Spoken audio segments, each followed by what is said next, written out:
Dear viewers, I warmly welcome you from the Holy Land.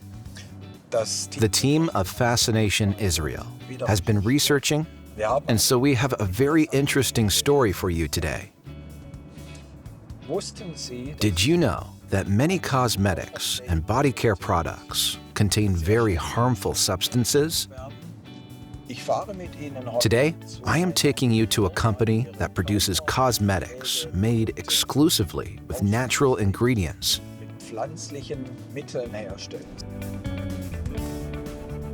And hard to believe, but this company is just a few miles away from the Gaza Strip.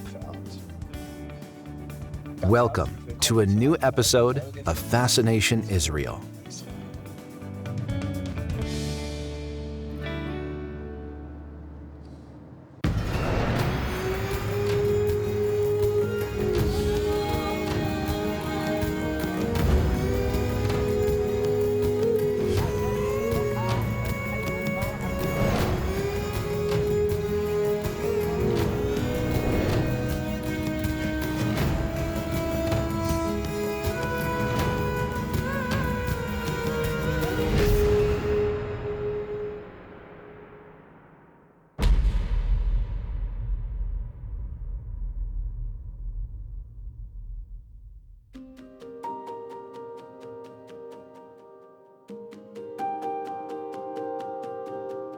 This is the little town of Shuva.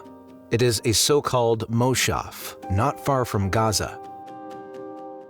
It was founded in the 1950s, mainly by Tunisian immigrants, and today, some 750 people are living here.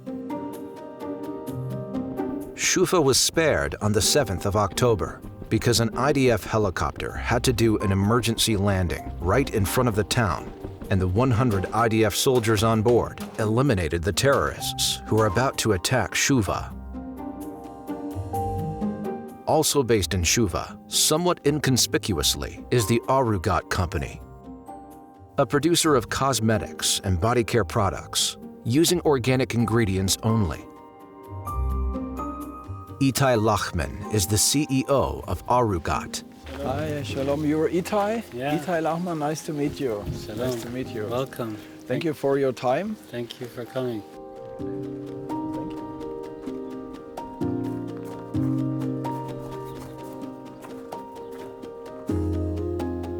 The nature-loving Lachman family grows suitable herbs and plants for their cosmetic products on their very own organic farm.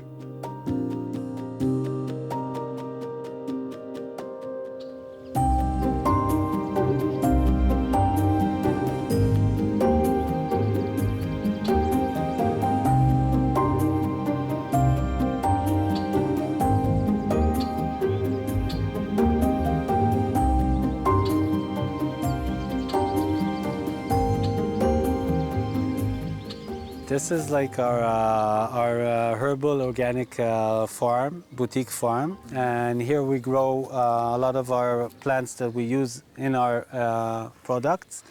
And organic cosmetics means that we take all the active ingredients from nature and not synthetic active ingredients. So most of the industry, they buy like extracts ready.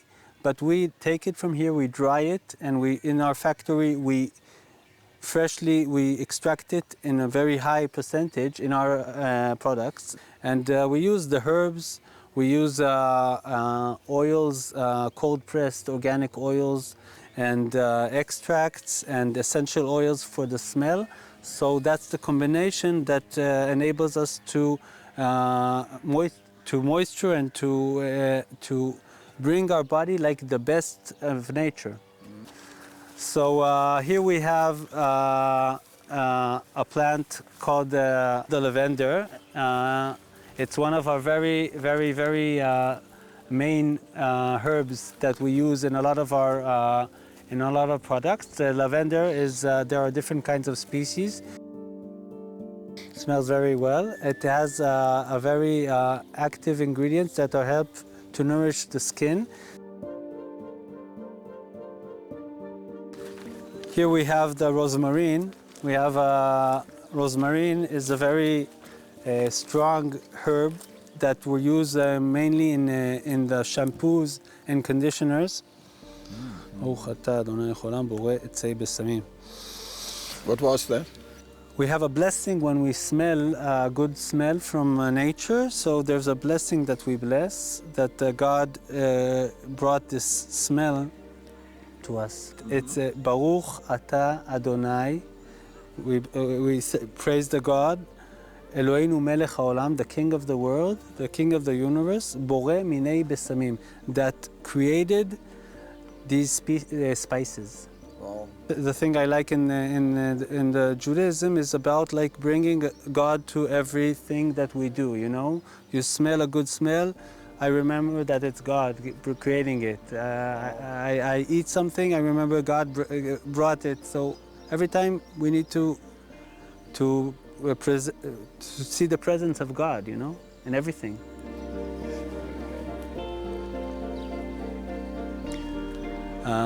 Here we have a very, very major important herb, medical herb that is called aloe vera. It is in all our products. We have it like it's the main ingredient, more than water. Oh. You can see it's like gel. Mm-hmm. And this gel is really amazing for the moisturizing and for the healness of the skin and for the scalp and for everything. We use it in a very high concentration in our products, and this gel is amazing for the body, for the skin, for everything. It's also known to be a very good medicine for problems inside you. Our belief and understanding is that the skin is not a shield, but it's like a breathing part of our body. So whatever we put on the skin, it seems like it's outer, but it goes straight into the blood circle. Mm-hmm. And from the blood circle, it goes to all our cells. So sometimes people think that food is more important than what I put on my skin. But it's not true, because what I put in my skin goes straight with no filters to our blood circle. So we try to bring all these good things to put on the skin, but not just for the skin to be beautiful, but to inhale it and to bring it inside and to, you know, bring wellness inside us. So how do you manage the date of expiry? Every product has it, and you have to make it usable until this date. We use preservatives that are made of plants, like there's the japonica flower that is very strong, and the shelf life of our products is 2 years. Instead of 5 years, it's 2 years. It's enough in order to distribute it and to market it, and still that the preservatives are also good things for yourself and not parabens or chemicals that can destroy your body. Cool. Yeah. This is one of the very strong herbs that was also mentioned in the Bible. It's called ezov. So it's a very strong herb, and we use it also in our some of our products. It's very good, like it's the natural antibiotics.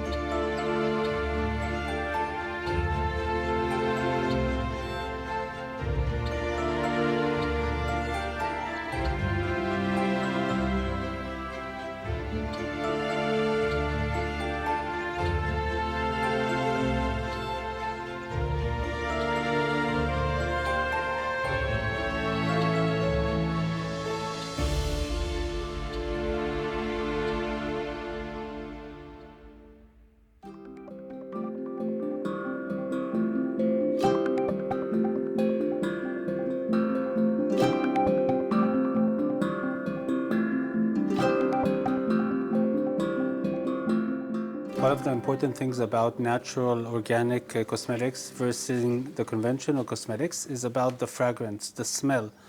So not a lot of people know, but the smell, the fragrance in conventional products is made from petrochemicals. That's the smell. The good smell is poison. We inhale poison, and that's the good smell. Wow. In natural organic cosmetics, we use essential oils, and it's like the essence of the plant. Like from 1,000 kilo of lavender, you have like 5 liters of essential oils of lavender oil, and then we use this oil inside our products. It gives good smell, but it also has medicine abilities that help us in different ways. It's so essential, that the essence, the smell, in Jewish scripts, it says that it's the most high of the material world is the smell. The spirit, it is connected to the smell. So for us, it's very important that the smell in our products is something that heals and brings like additional good to the person.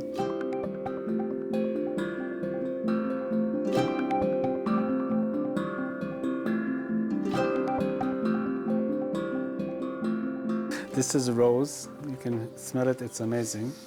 It's pure rose, like. So if you have grapefruit, how would you get oil out of a grapefruit? Right. So in the peel of the grapefruit, when you open a grapefruit, you feel like a smell coming, and sometimes it's like strong very much. So in the peel of the grapefruit, you have a lot of essential oils. So after you use the juice, they take the peels and then they steam them. Different kinds of essential oils. Eucalyptus is one of the amazing essential oils when you have a cold. One of our amazing products is the Winter Synergy. It's made out of a lot of the essential oils. You can smell it. It's very strong, and you put it or here when you feel like you have a cold.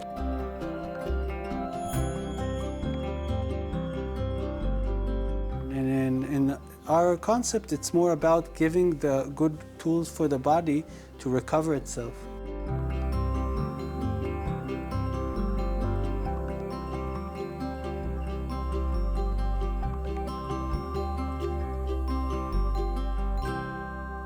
Ittai Lachman.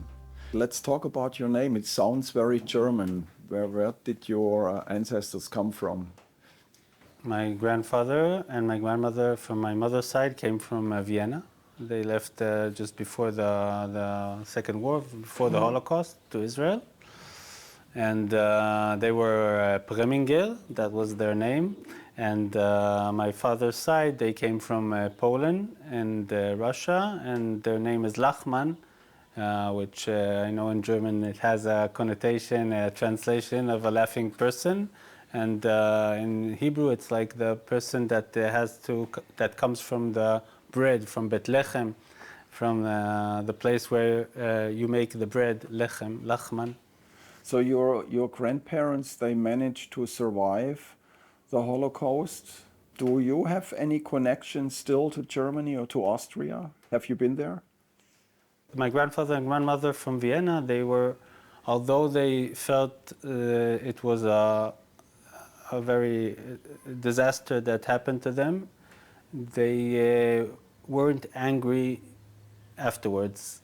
And it took us like for vacations to Germany or to Austria or to Switzerland. And they felt like, in a way, they're still part of this culture. So.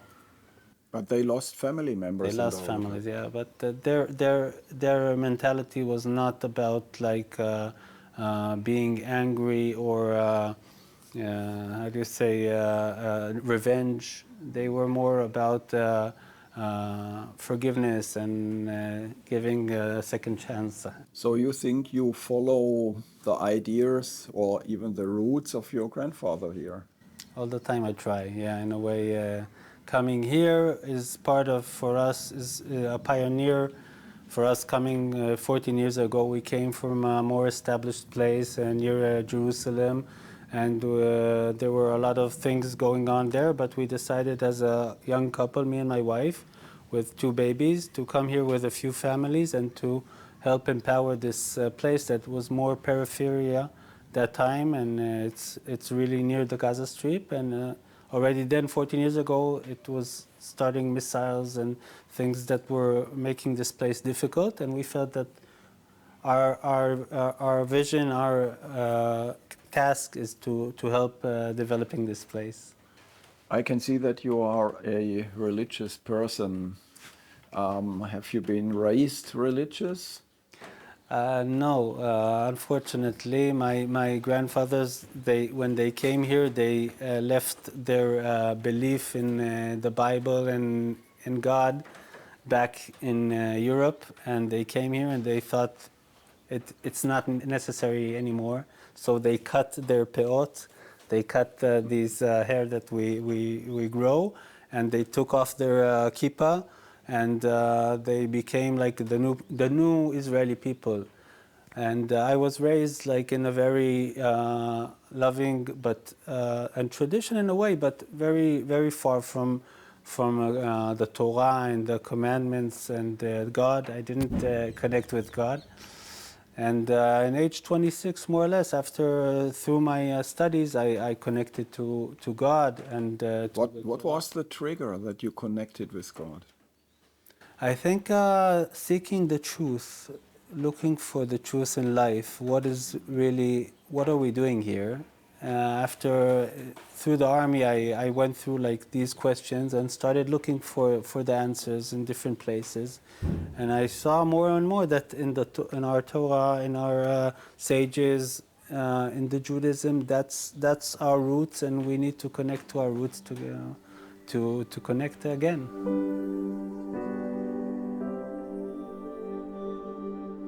Shuva is a religious place, and Ittai Lachman is not just an ordinary businessman.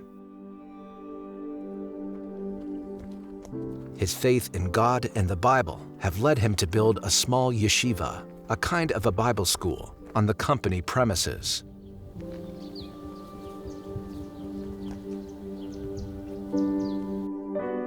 So this is our shul. It's part of the concept of our business, Arugot. Me and my wife was to build like a place that is also not just a business, it's also there for grace and for giving to the community and to Hashem, to God. So we built this tent that is made from goat, layers. And this is the place where our community davens here in Shabbat and in holidays. And we have here classes that are going on for adults and for kids. And it's like a place for the community to do good. Okay, so please.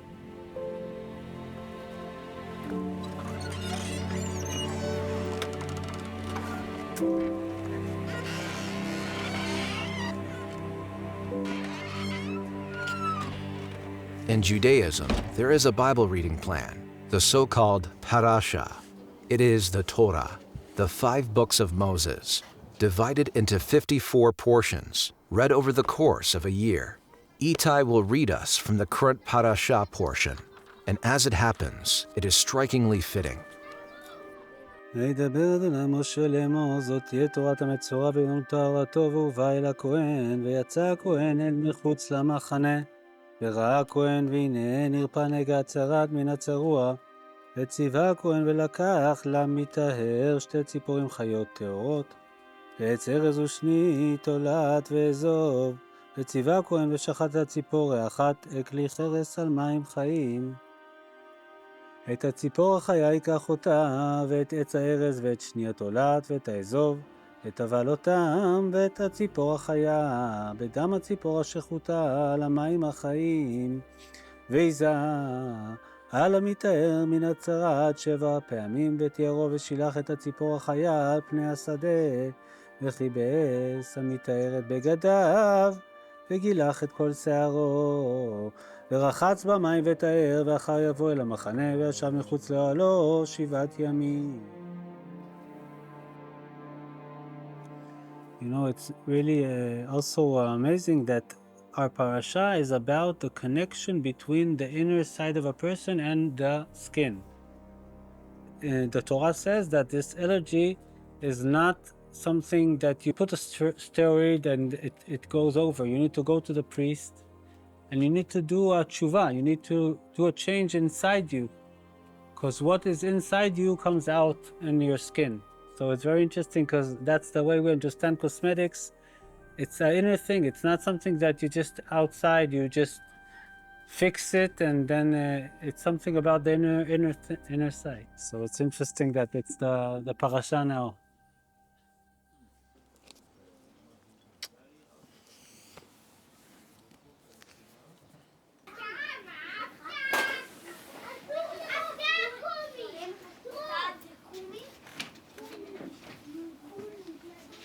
This was it's called a parochet. It's like the sheet that divides between the holiness and like the rest of the space.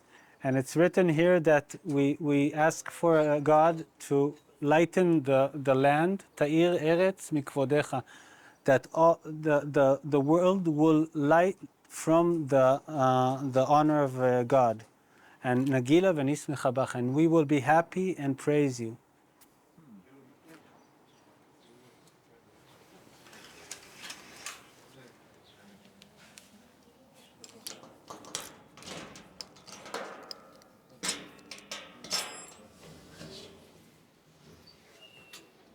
Well, what is the crown for? It's like when we walk the Torah, so we put a crown on it on top. It's like the king is marching.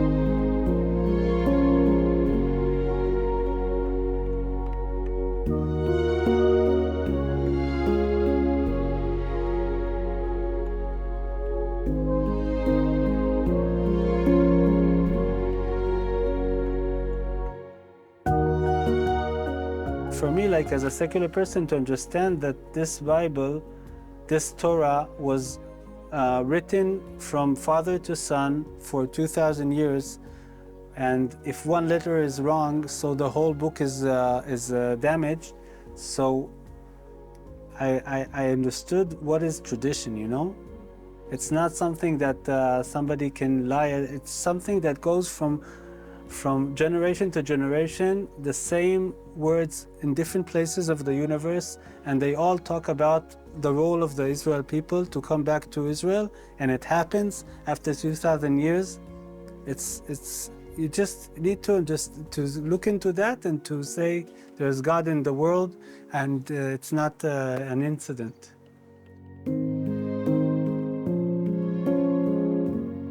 So you were talking about happiness, about the Torah, and do you think there is any spiritual meaning that in the most happiest day of the Word of God you have been attacked? For sure. We believe everything that happens is directed from God and is trying to bring us closer to Him and to teach us things through things that happen to us. So for sure we feel that the thing that we were attacked this day is not just an incident. It's from the divine. And you know, we don't know all the answers. We can only try and guess. But one of the things a lot of people, I think, felt that the last year was a very bad year for the Jewish people inside among themselves. And like people in a way very thought the other side is the enemy. And they forgot that we're all brothers, although we think differently. And it says that the letters of the Torah are against the souls of the Israel people. And when you erase one letter, all the book is not holy anymore. One letter. If it's not in the place, it's not. So we understand that if we erase one person from the Israel people and we think he's not meant to be, so we, in a way, we all the people of Israel are in a way damaged from that. We can't erase anybody. That's I think part of our lessons from this awful attack. What happened on the 7th of October 2023 is difficult to grasp, also for God-fearing people.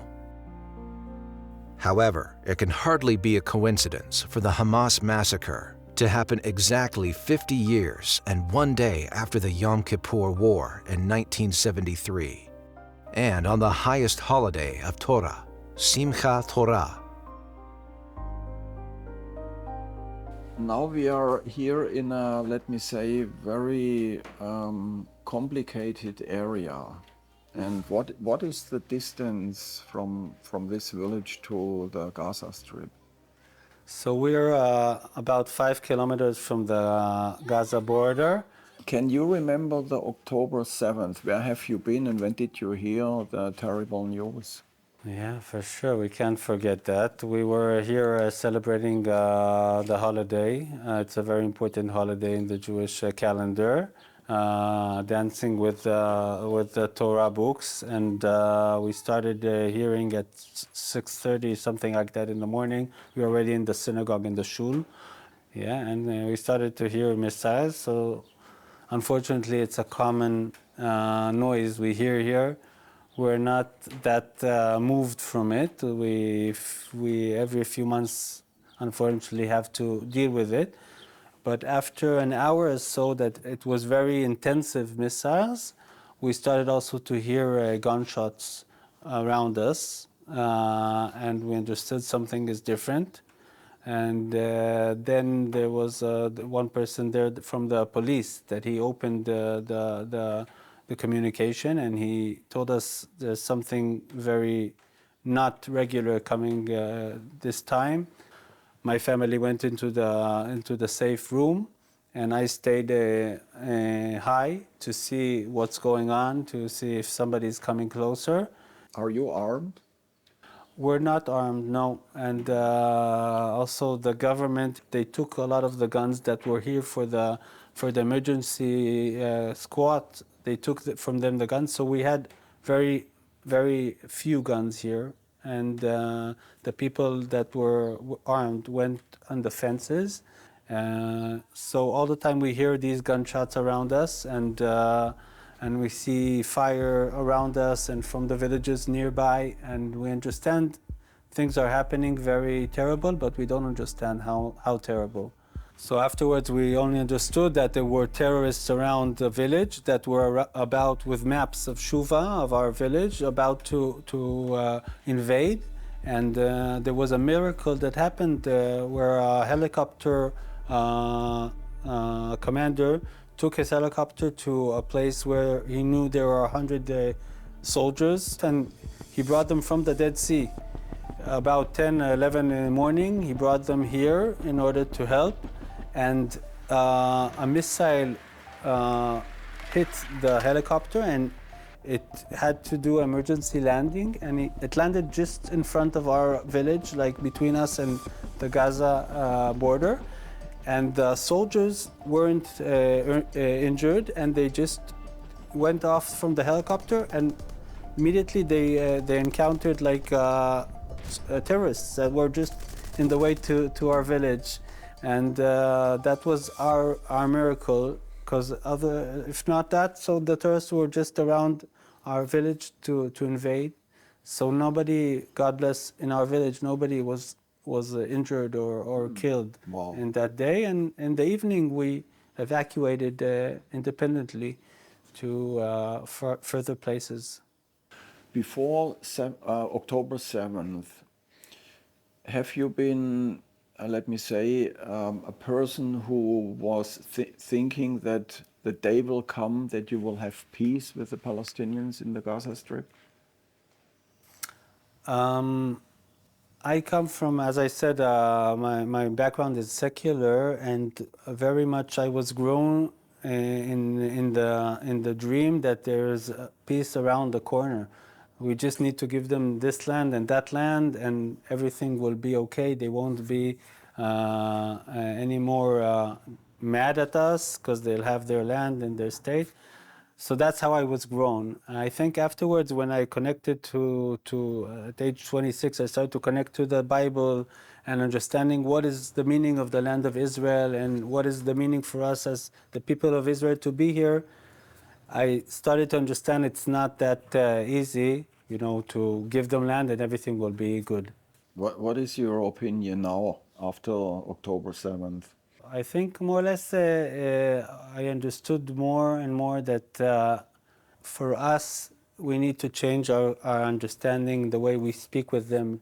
We need to make it clear that this is our place. They're welcome to stay here and to be part of it, as other minorities are part of the state of Israel and have the most benefits and the best situation in the Middle East. But they have to understand that it's under the Israeli Jewish government, and that's the only government that will be here. And if we continue talking about the option that they'll have a state at the government, killing will just continue because they just have the legitimacy to go on killing because that's the way they understand to fulfill their goals. As we are sitting here, rockets are fired from the Gaza Strip. What is your opinion about the world community around you? I think it's crazy. It's crazy the demanding. It's crazy the situation where the world does not understand what's going on here. It says in our scripts. It says whoever is merciful towards the violent is violent towards the merciful, and no state or country would ever be merciful towards people who are so violent and so cruel as we went through. And I think it's crazy. It's so hypocrite that the world is demanding things that I don't think any person or state would allow for somebody to do what they did to us. This very small piece of land in the whole world, this is the only place where the Jewish people are meant to be. This is a place where we need to rule. We need to, not for us, we need to rule here for the sake of the humanity. That's our role in this world. This is what God told us to do. And we want to rule not in order to have more power or to have more money or to have more respect. We want to rule in order to bring morality and light to the world. And this is the place where we need to stay. That's the only place we have. The Arabs have a lot of countries. There's no really division between Jordanian and Palestinian and Syrian, and it's all very artificial divisions. They're Arabs, different families of Arabs, and they have a lot of place to be.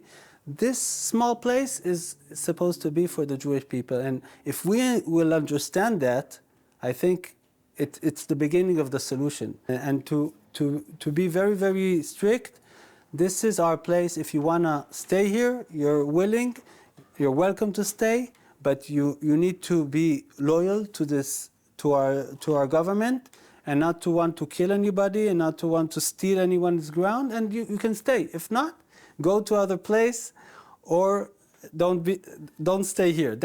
For me, that's the beginning of a good solution. We feel the hatred, we feel the terrorists, we feel the bloodshed, and we're saying not anymore. We have to stop it.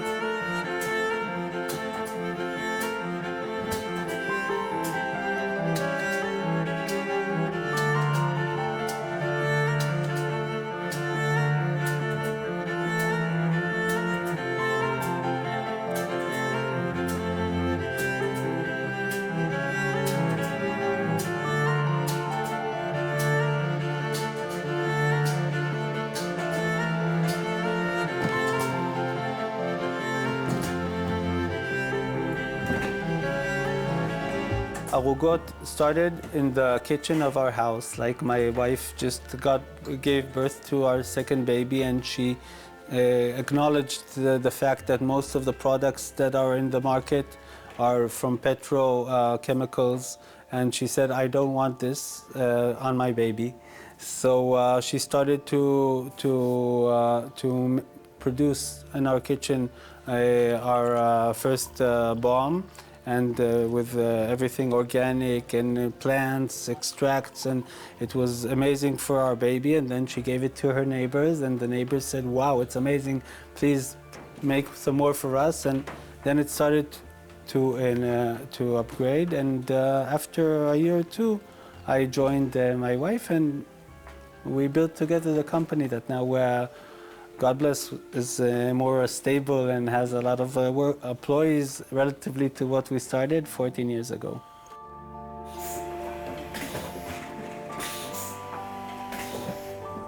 So this is our hair mask. It's made out of jojoba oil, organic jojoba oil that is very much grown here in Israel. And also oblificha oil. That gives the orange touch, and as you see, like conventional cosmetics, usually it's white or cream, off-white. But here we use really the natural active ingredients, so it gives color. You know, the colors are different. We produce about 100,000 units a month. That's more or less our capacity, and one shift 5 days a week.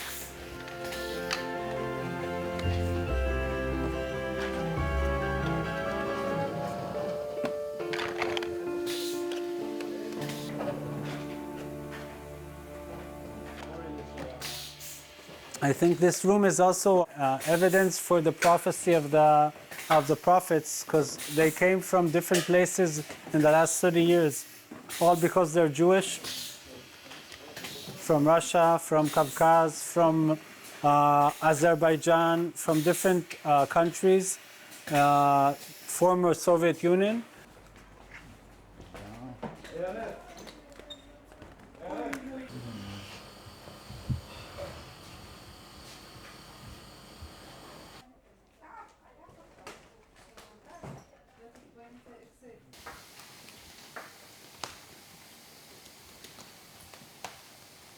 How many people do you have as employees? We have around 35 employees in the company. A lot of them are here in the production, and some of them are outside, customer service, accounting, etc. So we're here in Ofakim, and I know that Ofakim was also affected on October 7th. Right. Did it also affect your company? Totally. So Ofakim was invaded by terrorists on October 7th, and the factory was closed for 10, 12 days, totally. And then we started to think how we can recover. Like people were afraid, the workers were afraid to come, and people didn't want to buy cosmetics. Who wants to buy cosmetics when there's a war? So we decided to start producing kits for the soldiers that are in the Gaza Strip, to bring them kits of a few good products that will help them. So we said, okay, we're starting with that. We don't have any orders, but we're producing kits for contributing. And then we kind of brought like our customers to contribute for these kits. And things started to move, you know. And like after 2 weeks, the factory started to come back, and Lev Haolam helped us very much, ordering large scales of products after a month. And like we managed this not simple era, challenging very much, through good customers and people that continue to order.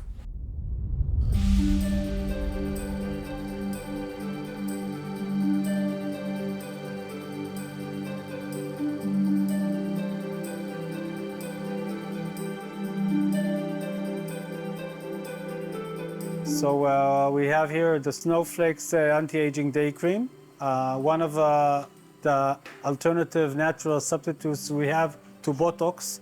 That is things women put into their skin. So instead of putting Botox, we use this extract from the snowflake flower, and it is similar to the effect of Botox.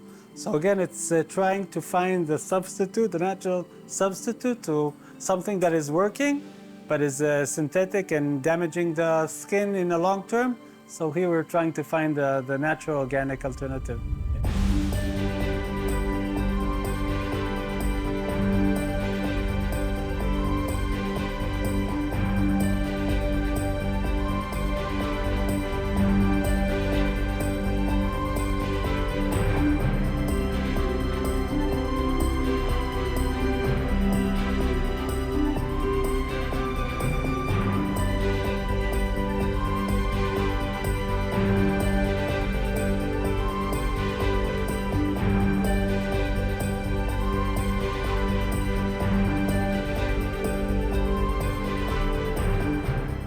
All the time the point was to bring organic wellness to people around us, to bring good things.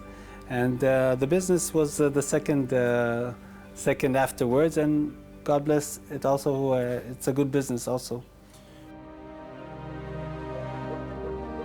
You know, God brings you to things that you don't expect, and you need to be open, to open your hands. Potach et yadecha, you open your hands, and then a lot of good things can come through.